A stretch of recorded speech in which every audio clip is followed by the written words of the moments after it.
Back in the Australian rainforest, this weaver ant fortress sits at the heart of a rich territory. Hunting parties go out to gather food to fuel their growing numbers.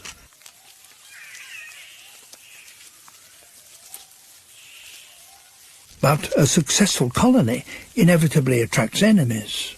This jumping spider's body shape resembles that of an ant, a disguise good enough to fool these nursery guards.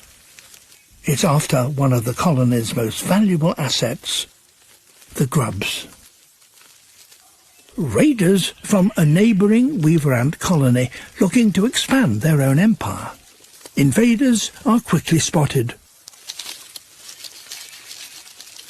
If the home defences fail, the colony will be wiped out. Some of the defenders deploy their most potent weapon. They squirt formic acid.